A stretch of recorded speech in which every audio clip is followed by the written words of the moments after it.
తాకట్లో ఉన్న మీ బంగారాన్ని విడిపించి ఆ రోజు ఆన్లైన్ రేటుకి కొంటాం. Sharma gold company. ప్రజలకు పంచాల్సిన పెన్షన్ డబ్బులతో పారిపోయాడు.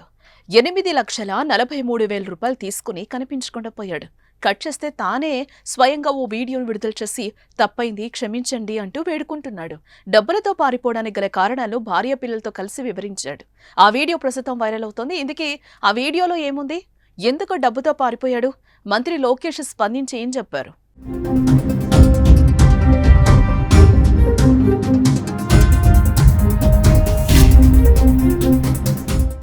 రాష్ట్ర ప్రభుత్వం ప్రతి నెల 1వ తేదీన లబ్ధిదారులకు పెన్షన్ల నగదును అందజేస్తోంది. 1వ తేదీన పెన్షన్ ఇచ్చేలా ముందుగానే ప్రభుత్వ యంత్రాంగం ఏర్పాట్లు చేస్తోంది. రాష్ట్రంలో గ్రామ సచివాలయ, వార్డు సచివాలయ సిబ్బంది పెన్షన్ అందజేస్తున్నారు. అందులో భాగంగానే మార్చి నెల పెన్షన్ను 1వ తేదీన అంటే శనివారం పంపిణీ చేసేందుకు ముందు రోజే నగదును గ్రామ సచివాలయ ఉద్యోగులకు అందజేశారు. అయితే పల్నాడు జిల్లా దాచేపల్లి నగర పంచాయతీ పరిధిలోని సచివాలయం 3లో వెల్ఫేర్ అసిస్టెంట్ సంపత్ లక్ష్మీప్రసాద్ పెన్షన్ల పంపిణీ కోసం 8,43,000 రూపాయలు తీసుకున్నారు. కానీ ఆ తర్వాత రోజు పెన్షన్ పంచలేదు. మార్చి 1న పెన్షన్ డబ్బులు అందకపోవడంతో పెన్షనర్లు సచివాలయం వద్దకు వెళ్లి ఆరా తీయగా సంచలన విషయం బయటపడింది. సంపత్ లక్ష్మీప్రసాద్ ఆ డబ్బుతో పారిపోయినట్టు తెలుసుకున్నారు.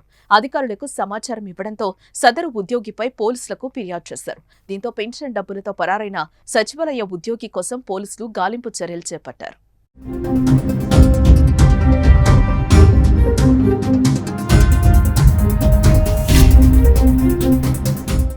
ఈ క్రమంలోనే లక్ష్మీప్రసాద్ ఓ సెల్ఫీ వీడియో విడుదల చేశాడు. తను ఆన్లైన్ బెట్టింగ్లో చాలా డబ్బులు పోగొట్టుకున్నానని, దీంతో అప్పులు పాలయ్యానని వెల్లడించాడు. ప్రభుత్వ సొమ్మును వాడుకున్నందుకు తనను క్షమించాలని కోరిన లక్ష్మీప్రసాద్ నెల రోజుల్లో ఎలాగైనా చేసి మొత్తం డబ్బులను చెల్లిస్తానని హామీనిచ్చాడు. నా తల్లిదండ్రులను బతింలాడైనా డబ్బులు తీసుకొస్తానని తెలిపాడు. 2 రోజులుగా తన భార్య పిల్లలు అన్నం కూడా తినలేదని, అప్పుల మూలంగా ఆత్మహత్య సైతం చేసుకోవాలనుకున్నామని వెల్లడించాడు. తనకు ఒక అవకాశం ఇస్తే మరోసారి ఇలాంటి తప్పు చేయనని కమిషనర్, కలెక్టర్ను ఉద్దేశించి తన భార్య పిల్లలతో కలిసి వీడియోలో చెప్పుకొచ్చాడు. నా పేరు లక్ష్మీప్రసాద్ సార్ నేను ఆన్లైన్ బెట్టింగ్ నమ్మి ఎన్నో డబ్బులు పోగొట్టుకున్నాను సార్. గవర్నమెంట్ డబ్బులు పోగొట్టాను సార్. నేను ఆన్లైన్ బెట్టింగ్ నమ్మి మోసపోయాను సార్. నేను తప్పు చేశానని నాకు ఈ రోజు అర్థమైంది సార్. నేను తప్పు చేశాను సార్, నన్ను క్షమించండి సార్. కమిషనర్ గారు నన్ను క్షమించండి సార్. నాకు 1 నెల అవకాశం ఇస్తే నేను ఆ డబ్బులు ఎలాగైనా సరే మా అమ్మ మా నాన్నలు బతిలాడుకొని నేను తెచ్చి కట్టగలను సార్. నాకు ఒక అవకాశం ఇవ్వండి సార్. ఈ రోజు నేను చేసిన తప్పు వల్ల నా భార్య పిల్లలు మేమంతా రోడ్డు మీద పడి ఉన్నాం సార్. పిల్లలు 2 రోజుల నుంచి ఏం తినలేదు సార్. ఎన్నో ఇబ్బందులు పడుతున్నాం సార్.